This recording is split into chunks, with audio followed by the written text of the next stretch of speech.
এক packet cards আছে, ঠিক আছে? এবং কার্ডস গুলোর ব্যাক প্রত্যেকটাই কিন্তু হচ্ছে নীল কালারে। তো কে ভলান্টিয়ার হবেন, আপনি না আপনি? ওকে, আপনি একটা কাজ করুন, যে কোনো একটা কার্ড জাস্ট টাচ করুন, যে কোনো একটাকে টাচ করুন আপনার ইচ্ছে মতো, নিয়ে নিন।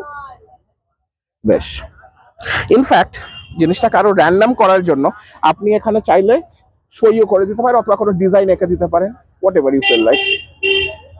এটা হ্যাঁ,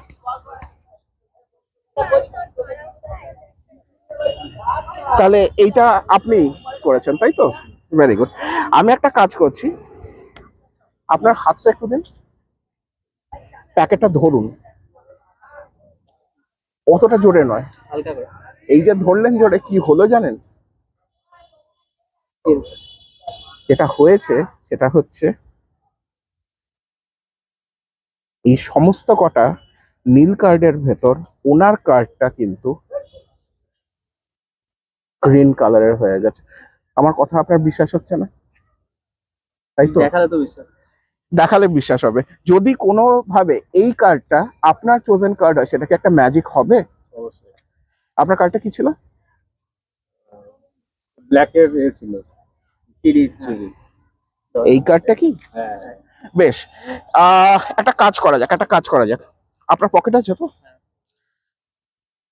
আমি এটাকে নিয়ে গিয়ে একটু কাইন্ডলি যদি উঠে দাঁড়ান, তাহলে আমি এটাকে নিয়ে গিয়ে আপনার পকেটের ভিতরে আমি জাস্ট রেখে দিচ্ছি। এবার আপনি বসে পড়তে পারেন। আর আপনাকে এবার একটা কাজ করতে হবে, কাজটা খুব সহজ। আমি জাস্ট এবার রিফিল করব, আপনি যে কোনো একটা সময় মোটামুটি ভাবে মাঝখানে আপনি আমাকে থামতে বলুন এখানে। আর একটা দুটো কি আমি যোগ করব না করব না, আপনার উপর সেটা, it's a completely free choice. না, করবো না। বেশ, এবার এই যে কার্ডটা, এই কার্ডটা কিন্তু হচ্ছে আমার জন্য। দেখা যাক যে আপনি আমাকে কোথায় থামতে বলছেন। আর ইট ওয়াজ আ ফ্রি চয়েস, রাইট? আমি কোনোভাবে আপনাকে ইনফ্লুয়েন্স করিনি। আপনি আমাকে থামতে বলেছেন কিং অফ স্পেডস এর উপরে, তাই তো? হ্যাঁ। বেশ, খুব ভালো করে দেখুন, আমি কিং অফ স্পেডসটাকে নিচ্ছি, নিয়ে গিয়ে আপনার পকেটের এর উপরে ঠিক এইভাবে ওয়েভ করছি। আপনার পকেটে ছিল ওনার চোজেন কার্ডটা, তাই তো, যেটা উনি ইনিশিয়াল করেছিলেন। কিন্তু এই যে ওয়েভ করলাম, তার ফলে তার পকেট থেকে জাম্প করে কার্ডটা এখন আমার কাছে চলে এসেছে, যার মানে তাহলে আপনার পকেটে দেখুন আপনি কি রেখে দিয়েছেন। যদি কিং অফ স্পেডস থাকে, সেটা কি একটা মিরাকেল হবে? Thank you.